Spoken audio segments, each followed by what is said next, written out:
What did it mean to you to become the first African American Intercontinental champion? Oh, dog, it meant everything. But on the same note, it meant nothing. What I'm saying is, the brothers hated on me more than the white boys did. I can see that. I can see that too. Hated on me more than the white boys did. I'm talking every last one of them. Even till today, they still talking shit. So we talking about brothers. I'm thinking at that time, what we got? Booker T, Ron Simmons, The Rock, D'Lo Brown, them guys there. Yeah, Mark Henry. Mark Henry too. Yeah, Mark Henry. Yeah. It was all hate.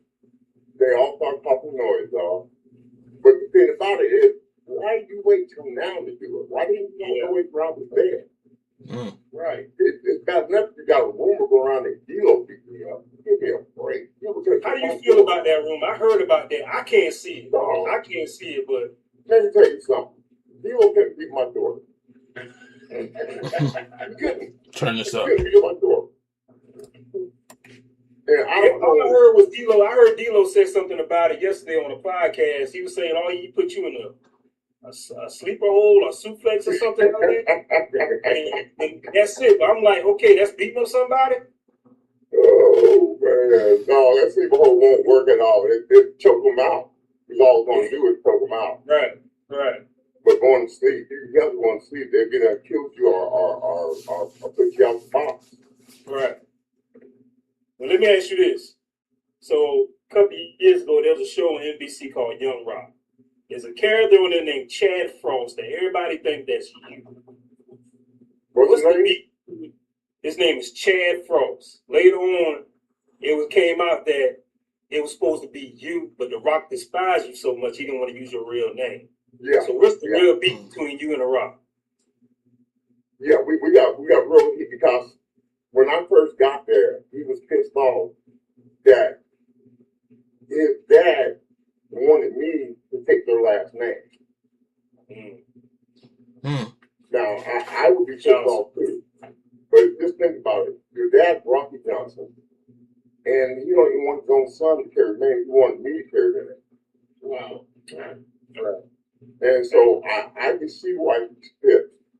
But damn, don't take it out on me. Take it out on your dad. That's the man you take it out on your dad. Right. Yeah.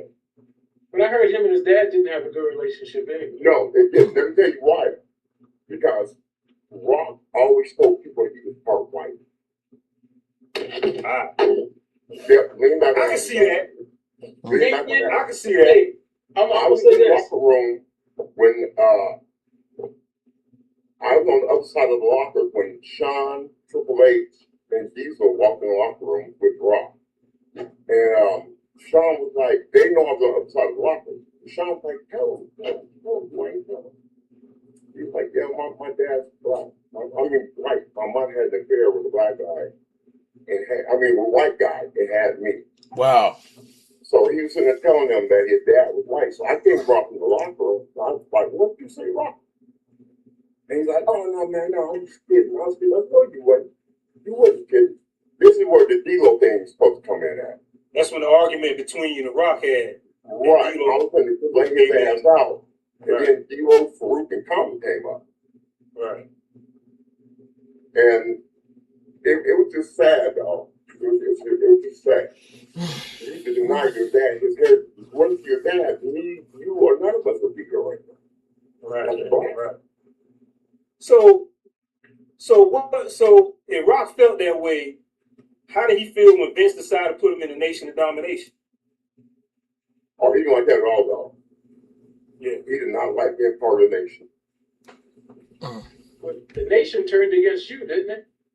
Yeah. Yeah, that's what happened. I remember didn't hear this part, but I heard another part about Rock didn't want to wear the I remember Rock had his own trunks and he didn't want to wear that the hat that they was wearing that Farouk and D'Lo was wearing that hat. He's like I'm not wearing that hat. I remember I heard that a couple of times. I remember that. Vince would have been Nation and he didn't want to be a Nation. So he was like sandbag. And Vince knows that shit. Right. So Vince wanted to put me in the nation to be, and I'll be honest with you, I told him I didn't want to be in the nation either. What I wanted to do was, I wanted to tag team with Ron Simmons, me and him be a tag team. Right. And go against like the Road Warriors. That would have been something. Now that would have been a good match. Yeah, I would love to see that. Man, I would have I loved to see that. love to see that. That would have been a good match. Ray, go ahead with your question. Now, at what is that? 6'2", 6'5", 305. Man, Yeah. how did it feel coming off that rope, man? I mean, what kind of how taxing was it on your body? It really didn't hurt me at all. I mean, everybody I talked to have an implant, knee implants, hip implants. They got the back work on. I was just blessed, man. God was blessing. Because there's no way a man 350 pounds should be diving over the top of rope like that. I think he I don't think it was a replacement. Remember the one interview he went to the school talking to the kids. I think he it was an old interview. I mean I don't know, not a meet and greet, but it's an interview. He was talking to the children. Said he had the back surgery. He said probably from slamming Yokozuna. I don't think he said he had anything replaced. But he said who? He said he got him up there though, boy. Because if that's the case, because he said that before, because that was 95, 96. Yoko wasn't 505 no more. He was, as he said, he was 505 when he first came in there in 90, early 90s, 92, something like that. He said his back was gone because he weighed more than Andre, if that's the case. And Andre was 7 foot something. But I know his back was killing him. Right. You know what I'm saying? When you see it, because I remember watching Sid Vicious when he did that leg drop off the rope, and his leg just shattered. I remember that. Oh, Yeah. I mean, when you see something like that, he had no business up that there. doesn't happen more often. Because granted, you're athletes, but that's a lot of weight. Oh yeah. Being an athlete or not, dog, that's something hard to do, man. Like when I dived over on Ghost at that time, we was fighting the Intercontinental belt. I dived for Ghost, and that some bitch missed me, and my head hit the concrete. If you watch that tape, the Intercontinental Championship, you see my head hit the concrete, and I almost got a hard head, man, because I didn't feel nothing from it. Adrenaline? What do you think? It's adrenaline? Cool. Have you ever been Let me ask you this. Since you brought up gold dust, I want to ask you this. I had never seen this in an interview, but I remember this as a kid. The shit fucked me up. Oh, not the gold dust thing. I remember. Oh, no. I think it's the same match you talking about. How many times you and gold dust fought? About 4 or 5. Can't remember what match, but I remember. I think it was Monday Night Raw. I know what you're talking about. He kissed you. What you said, I know what you're talking about. I knew you. Was that improvised or did you want to slap that motherfucker when you did that, man? Man, let me tell It's like you want to slap. Let me tell you what the motherfucker did. We went over there, rehearsed it for weeks, and he supposed to put his hand over my mouth like this, and then He did not. blowing his hand. Yeah. But I remember he was pissed off getting up off that Yeah, table. he thought it'd be funny to say ha ha, give me while I was down, because it was live TV, so he know I didn't get up right away. Yeah. So when I got up, man, poor Bob Holly, I grabbed him by his neck. I remember that too. Put one hand by his neck. And then that, I don't know if you remember that boy I took through the door. I remember all that. No, You remember the guy that was standing in front of the Gold locker room, like the security? Yeah, I do remember. I do. Yeah, I do. Yeah. Left the door. The only reason I did that was because the guy was asking cops. Before we did this, we had a big meeting, and Vince was like, which one of you guys going to get stand in front of the door when I make come through? Nobody volunteered. Nobody volunteered. And then this little white dude from out of nowhere. I'll do it. I'm not scared. Man, who said you were scared, first of all? See, now I know you're trying to be tough. Now I got to bring the A game. Yeah. You know, so I want to run the A game down and go through that door. And the door was locked. The sad part about it was, I could go through a locked door. Mm. Right. Remember all that. But hey, that Mr. Johnson could get. Who's the strongest wrestler you ever went up against? I know they talk about Mark Henry's this and Mark Henry's that. But who's the strongest you ever? I kicked his ass in the weight room on the bench press. I whipped his ass on the bench press in the weight room. He's the world's strongest man, man. If he's the world's strongest man, what that make me? The world's stronger man? I mean, what kind of weight were y'all pushing at the time? I went to almost 600 on bench. And No he went rap. 5 from. No wraps? No, I didn't have any wrap, no shirt, no nothing. Whew. Yeah, I wasn't that He's a big boy, man. Big, what you got? So how much was scripted versus improvised Right. in WWE? How scripted? I would say about 60%. And the rest is improvised. Go you and the guy that you're working with, he's called a match. Because see That was something about wrestling back then. They talked about that before in other interviews. You didn't get some guy coming in there with a piece of paper. It's like you thought of that. That's why the 80s and 90s was better. Now you talking about the Attitude Era stuff. You just you say you was off the top of your head. You didn't get no piece of paper from some guy talking about you got to come out there walking like this. There's none of that crap going on. thing we're talking about when I went over the rope and stuff like that, I was supposed to get a shot at the world title for Shawn Michaels, but he didn't want to do it. He told Vince that he didn't think that the American crowd was ready for a black champion. Come on, Michaels. Wow. That's what Shawn Michaels told Vince. Wow. Dang. They were not ready for a black champion. And so what year was that? Man, when I win the belt? 97? 97? Yeah, it's 97, wasn't it? Yeah, well, I want to say 97, 98. Whenever I won the belt. In Sean's defense, I can see that. I can see what he's saying. Mm-hmm. Because wrestling fans during that time is majority, let's be honest, rednecks. Yeah. Let's keep it 100. So in Sean's defense, I can kind of see what he's saying on that one. Now he probably was hating on the Lord. I don't know. But logically, I can see what he's saying on that A one. lot of teenagers were watching the One Attitude thing Era. about that, cuz, is I won the belt, and the crowd went crazy. Vince was freaking out with how the crowd went crazy when I won the Intercontinental belt. Okay, I got So, it. and they were ready. It's just that Right. he didn't want to get the belt up. Right, yeah. Right, He didn't Yeah, want to get the belt up. you can lose gracefully. right. Yeah. Shake the man's hand and walk into the locker room. Mm-hmm. Like a passing of the torch type thing. Exactly. Yeah, you can lose gracefully. Yeah, I guess he one thing to be in history books has the white guy who lost the belt to the black guy. Now, when y'all go into a match, do you know who's supposed to win? Usually yes. Usually yes. They tell us who's gonna win and who's gonna lose. But it don't always go that way. Why? Because Yeah, someone becomes more competitive? Because someone ate the Wheaties this morning. And he's feeling extra strong, so he wants to win.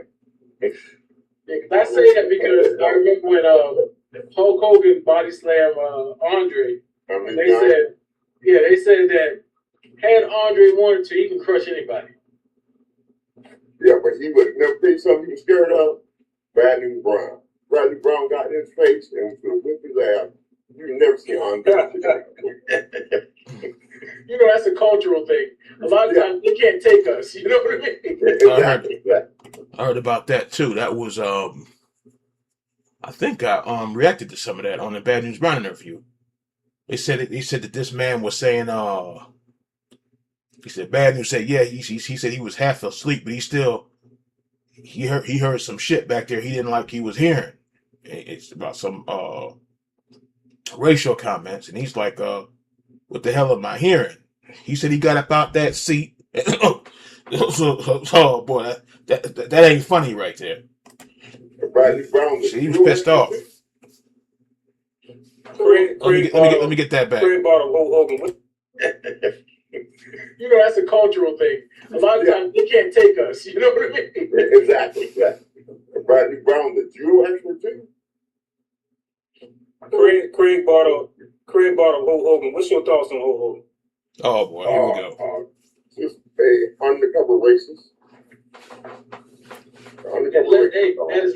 That let it slip show one time. Right. That let it slip show. You know, he didn't mean for Did he do anything behind the scenes that you saw that was kind of out of order? No, he was always in line, around me. Okay. I always thought of it as live entertainment. Live entertainment. Like instead of going to the movies, you got live entertainment right there in your face. Right. Yeah. And it's scripted, but them slams. Oh, no. It's real, man. You know? Action's real. 1 year, I was in the hospital 13 times in 1 year. You did what? I was in the hospital 13 times 1 year. Damn. See? Yeah. Look at that. And It's rough. Like football players, basketball players, and such. Do you feel it? Yeah, you feel it. Oh yeah, you can feel it. You can believe that. Especially if somebody likes slamming. Like Farouk, you like slamming. But you're gonna definitely feel it when you get done. And as you age, you feel it even more. Yes, sir. So you brought up Farouk. What's the issue between you and Farouk back in the day? Oh, we're cool now, man. But is it true that you broke his ribs on purpose and he came back once he healed up? He kicked your ass? No, see that's what Mark Henry done. That's what Mark Henry said. See, Mark Henry said that I kicked Farouk in his kidney and broke his kidney. Yeah. see, I don't like. But Hold on. And you Get that back. See, I don't like that. I don't like shit like that because that's the part that pissed you off because you brought that up about several times. The nation wasn't around yet because and y'all saw the video years ago. That was back when Farouk had and Farouk even hated that stupid outfit with the blue helmet. Yeah, the nation then got started till after the fact. And he had kicked him in his rib. Now, not even in his rib, in his kidney. When I talk, see, stuff's getting mixed up because like football players, basketball players, and such. Do you feel it? Yeah, you feel it. oh yeah, you can feel it. You can believe that. Especially if somebody likes slamming. Like Farouk, you like slamming. You're gonna definitely feel it when you get done. his name And Farouk Assad. And as you age, you feel it even more. Yes, sir. So you brought up Farouk. What's the issue between you and Farouk back in the day? Oh, we're cool now, man. But is it true that you broke his ribs on purpose and he came back once he healed up? He kicked your ass? No, see that's what Mark Henry done. That's what Mark Henry said. Yeah. Yeah, Mark Henry said that I kicked Farouk in his kidney and broke his kidney. Yeah, that's what it is. Yeah. But the whole thing is in reverse. Farouk came out his first match against me, his first run out, and kicked me in the kidney and brushed my kidney. So yeah, I did take him through the table and try to break his rib. I did break his rib. Right. But yeah, I did do that on purpose. Right. Yeah, Farouk was more known. He was more known for kicking. I said he was more known for kicking, if anything, Farouk. So when you hear the story, yeah, it is reverse. Yeah, it's reverse. Mark Henry told the story. He told it in reverse. He said that I did Farouk in the kidney. Farouk hit me in the kidney. I just took his ass to the tape. Gotcha. Okay. Oh, man. Wait, go ahead, Craig. So, See, I remember. I think you talked about. He said he got him back at the WrestleMania match or something. He said that's because they both use a spine buster, but everybody got their own version of the spine buster. But he said, it's an old interview. He hit that spine buster, and and drove his head or his shoulder into his ribs and busted them ribs for him. I mean, he took it through. He used to talk about taking him to the tapes. I remember there was another guy out there, another nation member. He tried to get away and he got put through a table, whoever the hell that was. And it wasn't dealing with somebody else. Which I remember that because he had put him through the table and Ahmed fell over with him. I remember that guy tried to get away. But yeah, that is some shit there. The toy telling the story backwards and then that's I don't believe because if I would I got an interview over asking the same thing, talking about the rumor is, which is a damn rumor and a damn lie. The rumor is the nation ran you out of there. I was like, no, they didn't. Talking about ran him out of the company. I was like, no, the hell they didn't.